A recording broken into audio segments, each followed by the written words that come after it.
Born into slavery in Missouri, George Washington Carver was orphaned as an infant and raised by Moses and Susan Carver, the family who had owned his mother. As a frail child, he was not required to help with heavy farm chores and spent his days exploring nature and the plants at the Carver house. Soon, he became known as the plant doctor. George left the Carver home to pursue an education on his own. After 2 years, he earned a certificate of merit and would have to move again in order to continue learning. He moved 75 miles away to Fort Scott, Kansas. He worked at menial jobs while trying to save enough money for school, but his life was a lonely one filled with poverty, cruelty, and prejudice. When he witnessed a black man being lynched, he fled.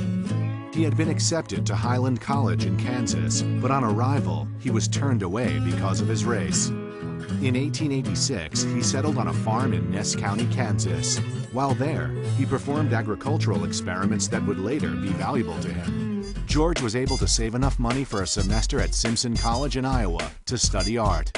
Out of 300 attending, he was the only black student, and he was welcomed.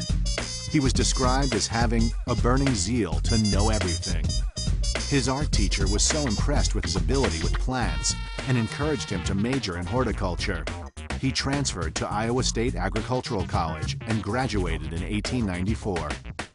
In 1896, having received a master's, George was offered a position by respected educator Booker T. Washington of the Tuskegee Institute in Alabama. At Tuskegee, George decided on his purpose in life. He was going to help a former slave population become self-sufficient through farming.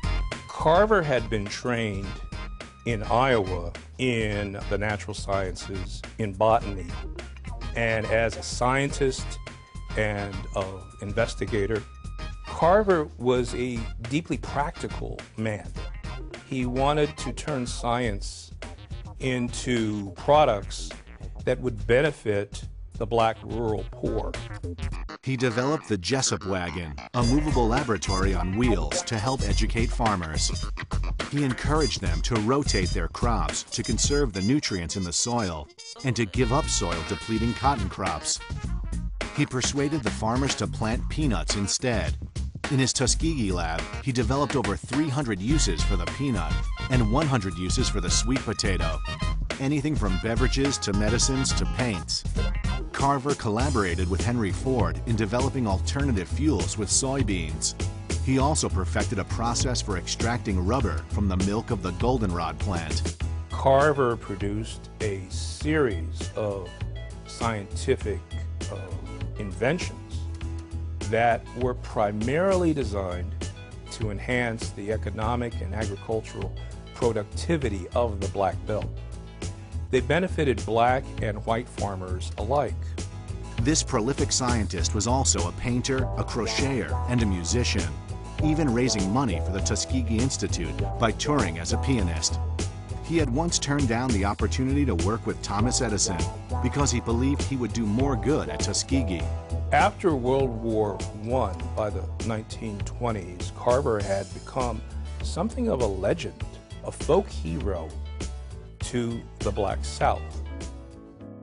George Washington Carver died on January 5, 1943.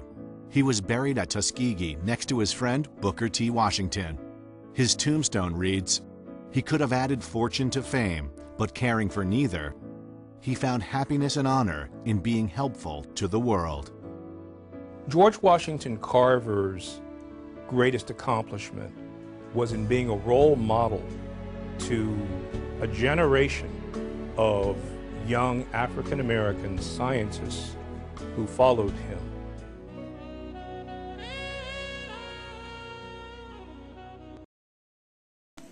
Good morning, Lions. Today is February 10th, 2012. Before we get started, let's go to the pledge. Will you please rise and join me with the pledge? Attention, salute, pledge. I pledge allegiance to the flag of the United States of America and to the republic for which it stands, one nation, under God, indivisible, with liberty and justice for all. Now will you please remain standing for the moment of silence.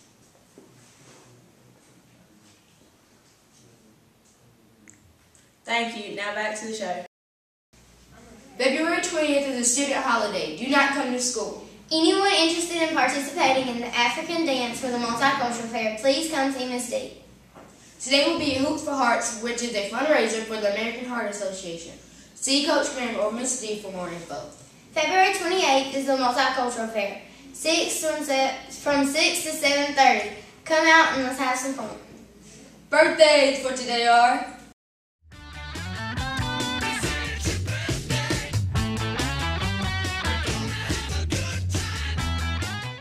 That's all we have for today, Lions. Bye. Happy birthday!